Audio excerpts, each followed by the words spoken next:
Bonjour à tous, je suis très heureux de vous retrouver aujourd'hui sur cette nouvelle chaîne YouTube Zec Fishing Silure. Si vous n'êtes pas encore abonné, n'hésitez pas à le faire. Sur la chaîne, on va parler de beaucoup de choses. Ce ne sera pas une chaîne qui va être dédiée au fish porn. On va parler tuto, montage, tout ce qui va être mise en place de stratégie, trouver les zones de tenue des poissons, les zones de passage, tout ce qui va être vraiment en recherche de résultats, quoi. On n'est pas là pour montrer des poissons, tout le monde est capable de prendre du poisson, mais le but c'est de montrer comment les prendre. Voilà. Alors là j'ai eu la chance de passer une très belle session, on fait un super beau poisson, vous le verrez dans la vidéo. N'hésitez pas à vous abonner et je vous dis à tout à l'heure. Ciao.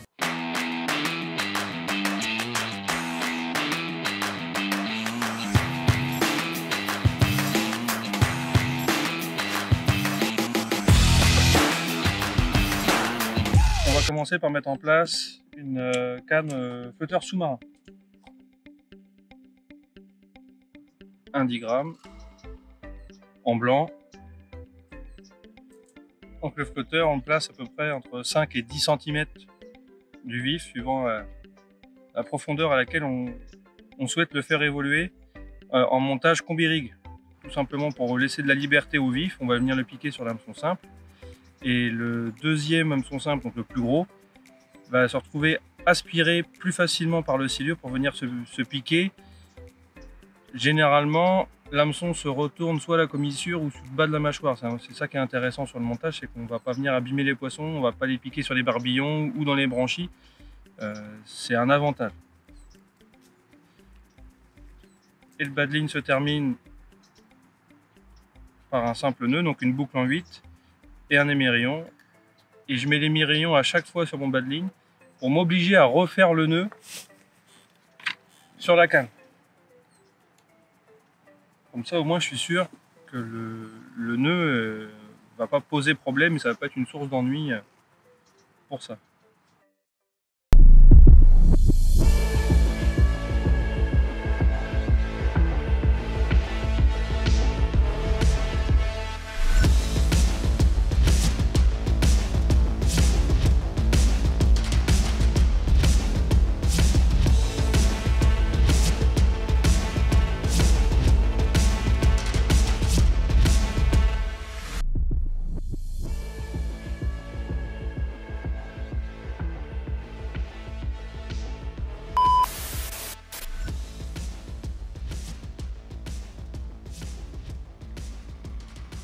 Je positionne ma pierre.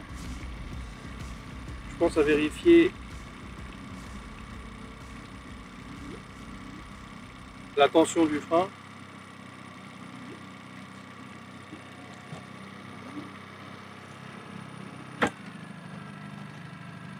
Et une fois que j'ai fait tout ça, j'ai plus qu'à retourner sur le poste que j'ai trouvé,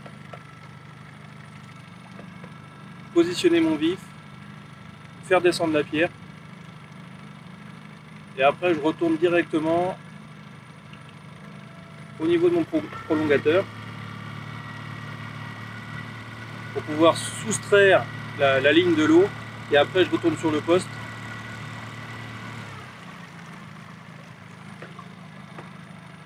Voilà, donc là, je suis repassé à 3 mètres. Je redescends à 4 mètres.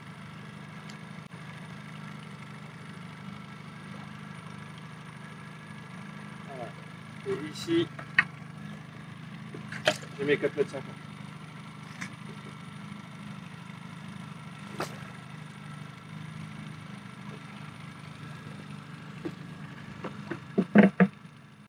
Donc après, il n'y a plus qu'à aller déposer la canne dans le support et attendre que le poisson passe tout simplement. Une fois qu'on a trouvé le tombant, l'avantage c'est qu'on sait que le poisson va forcément passer ici. Et il y passera forcément entre sa zone de repos et sa zone de chasse, il y a le tombant. Et lui, pour ne pas se fatiguer déjà, il va passer à cet endroit-là par fainéantise. Et il va aussi passer par là parce que c'est la zone où la nourriture naturelle, donc tout ce qui va être poisson mort, lombric, etc., va passer. Donc en remontant, en plus, il va faire ses courses. Quelque chose de quand même plutôt bien, quoi.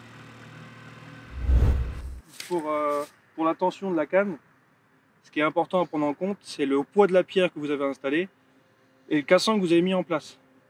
Là, je suis sur un double cassant, on est à peu près à 100-120 mètres.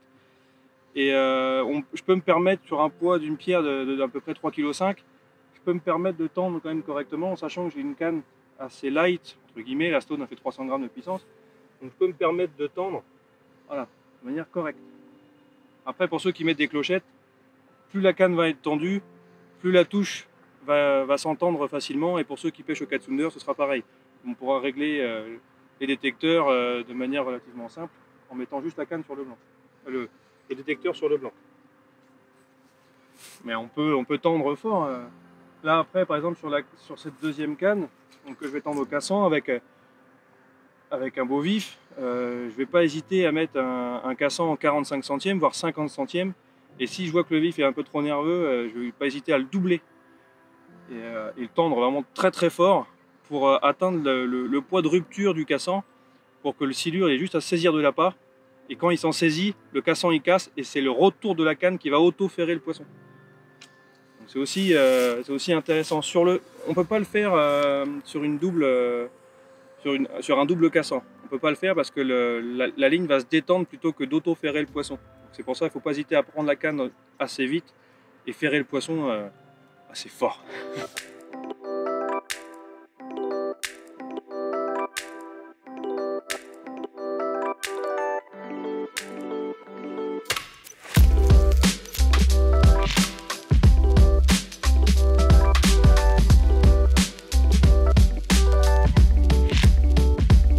Bon, hier soir, ça fait pas une soirée productive. Par contre, le coup du matin a été quand même intéressant avec un poisson qui doit faire un peu plus de 2,30. J'ai pas mesuré exactement. J'ai pas voulu perdre de temps, je l'ai remis à l'eau tout de suite encordé. Mais d'ailleurs, dites-moi en commentaire ce que vous pensez de l'encordage. On peut faire une vidéo sur ce sujet-là. Est-ce que vous êtes pour, est-ce que vous êtes contre? Mais pour moi, quand je pense que c'est bien fait, il n'y a pas de souci pour le poisson. Ça leur permet aussi de récupérer après combat. Et au moins, on est sûr que le poisson reparte en bonne santé. Ça évite que le poisson se pose au fond. Donc dites-moi ce que vous en pensez en commentaire. Et je vais vous montrer en détail comment j'ai fait pour faire ce montage. Le plus simple pour la pêche du silure, c'est quand même le montage au flotteur sous-marin. C'est un montage qui est assez simple à réaliser. Une paire de ciseaux, un monofilament, de la tresse. Et comme c'est un montage combi-rig, on a besoin des deux matériaux. On va se prendre des hameçons.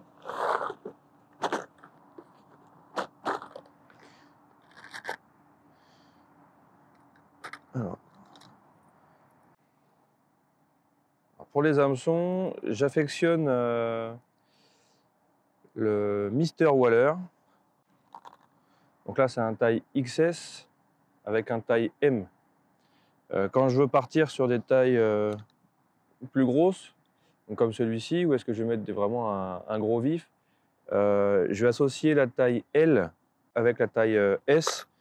Mais là, pour la taille des vifs que j'utilise en ce moment, c'est-à-dire à peu près 20-25 cm, c'est amplement suffisant. Donc deux hameçons simples de deux tailles différentes. On commence toujours. Je commence toujours par venir relier les hameçons entre eux. Et une fois que j'ai fait ça, je vais pouvoir terminer le montage avec le monoleader. Donc, je prends ma tresse. Il y a plusieurs façons de le faire. Je pourrais couper un bout pour venir directement faire un nœud sans nœud sur le petit. Moi, j'aime pas. Je préfère faire un nœud sans nœud, mais de manière inversée. Et ça m'évite d'avoir de la perte sur la bobine. Donc c'est relativement simple. Mais en fait, comme tous les montages que j'utilise, ils sont relativement simples. Et je viens effectuer toujours un petit nœud d'arrêt.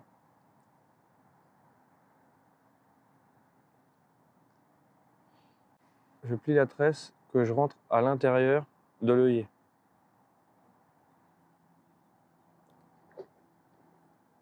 Donc ça me donne une boucle en bas et ma partie terminale, on va dire, vers la hampe de l'hameçon.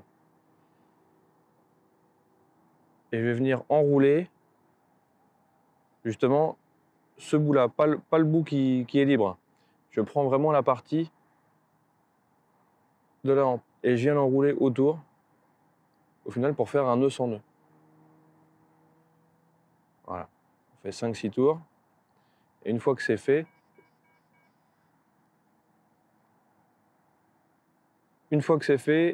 j'ai plus qu'à venir tirer. Et là, mon nœud sans nœud, il est fait. Voilà. Je prends mon deuxième hameçon et je vais venir régler ma longueur. Donc je veux qu'il y ait entre 4 et 6 cm d'espace entre les deux hameçons. Une fois que j'ai pris ma longueur, je bloque la tresse le long de la hampe et je viens enrouler comme si je faisais un nœud sans nœud pour trouver ma longueur pour éviter d'avoir de la perte. Voilà, une fois que j'ai fait mon nœud sans nœud,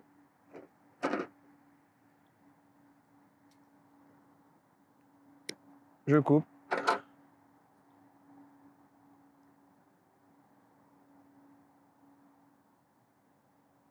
Et là, j'ai tout de suite la longueur précise qu'il me faut. On va mettre le tube. Donc on vient humecter correctement et on rapproche le montage sur l'hameçon. Je viens prendre mon deuxième hameçon. Donc, je passe une fois à l'intérieur. Donc de l'extérieur vers l'intérieur. Et je repasse exactement dans le même sens en venant me plaquer le long de la hampe. Donc je me retrouve avec une boucle et il suffit de prendre la partie, toujours celle qui est plaquée le long de la hampe, de l'enrouler autour, donc de manière jointive.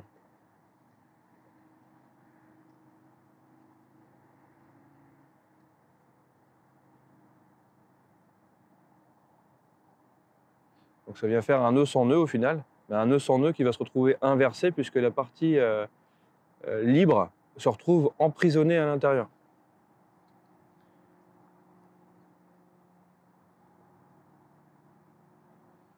Et il n'y a plus qu'à venir tirer sur le montage.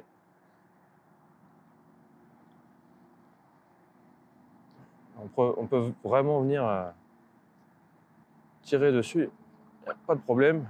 C'est un nœud sans nœud bloqué. Donc moi je l'appelle, j'ai pris pour habitude de l'appeler le nœud sans nœud inversé puisqu'on fait un montage dans le sens inverse. Et c'est un nœud qu'on ne peut pas desserrer. Voilà. Et il s'auto-serre au fur et à mesure et il vient emprisonner l'hameçon sans créer de nœud réellement. C'est juste des spires jointives qui se sont faites par succession et qui viennent emprisonner le Mr. Waller. Donc là je me retrouve avec mes 4-6 cm d'écart entre mes deux hameçons et j'ai plus qu'à venir mettre le monolider. Monolider, j'hésite pas à prendre 2 bons mètres.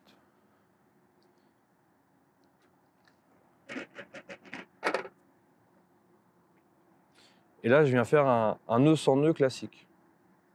Donc, de la pointe vers l'extérieur, je plaque le long de la hampe et je viens faire des spires toujours jointives. Alors 5-6, c'est pas la peine d'en faire 50.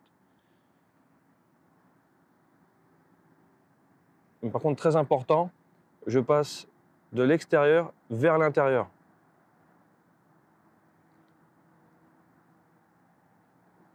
Toujours ressortir vers la pointe de l'hameçon pour créer un angle. Et c'est cet angle-là qui va donner l'agressivité au montage.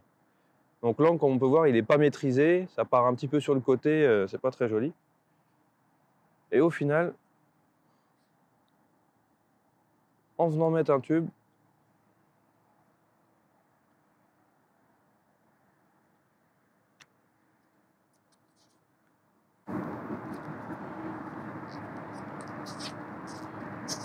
voilà, donc en venant mettre un tube,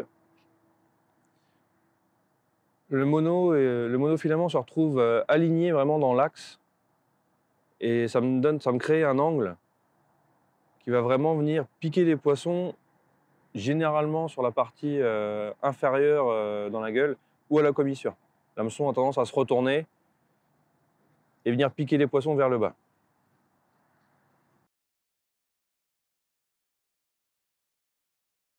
Donc pareil pour les flotteurs, il existe plusieurs tailles et plusieurs coloris. Là en l'occurrence, je vais prendre le blanc, j'aurais pu prendre un noir, mais et je vais pêcher sur la Loire, l'eau est relativement claire et j'ai envie de me fondre dans le décor. Donc il faut un flotteur blanc. Et je viens mettre un petit stop flotte, donc moi je préfère utiliser le rig tube.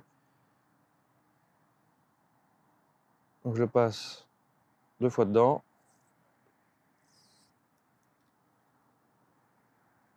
Voilà.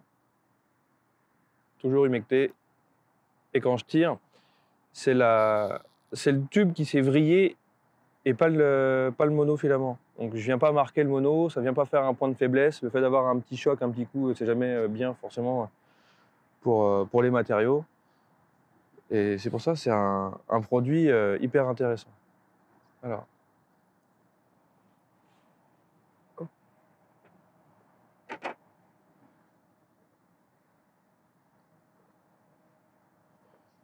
Le deuxième.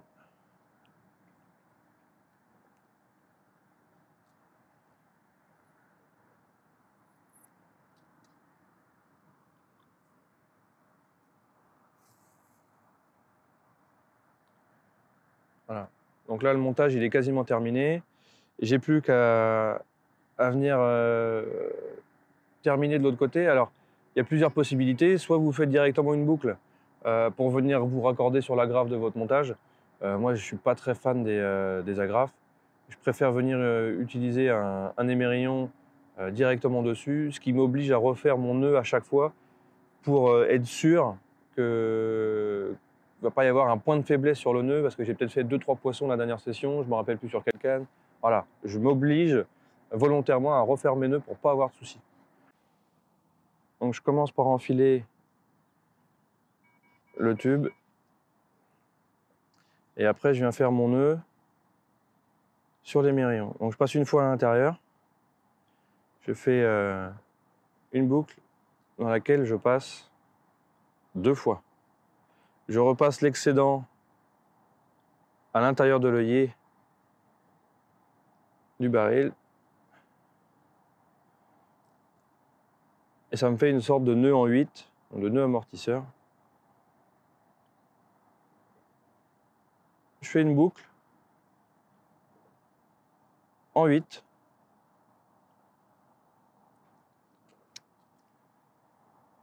Hop. Et voilà.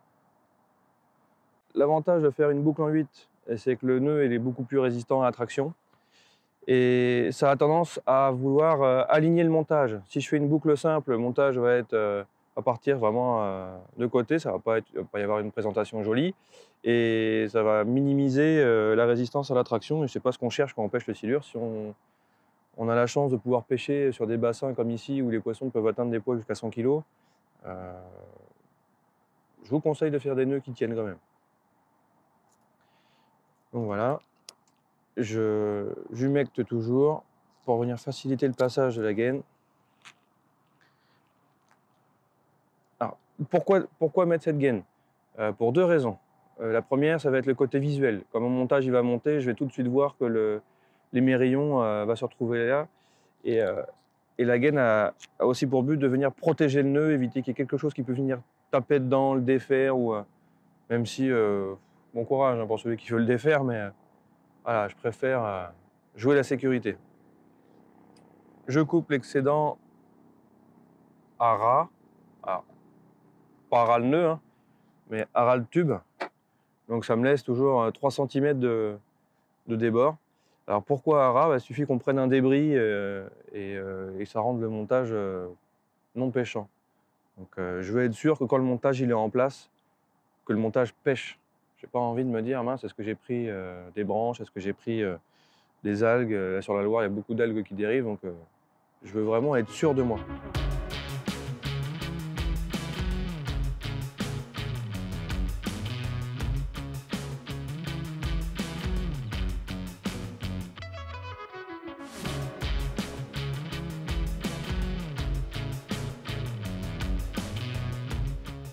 Donc voici le poisson que je vous parlais tout à l'heure. Donc celui qui a pris le montage au flotteur sous-marin, le montage que je vous ai montré.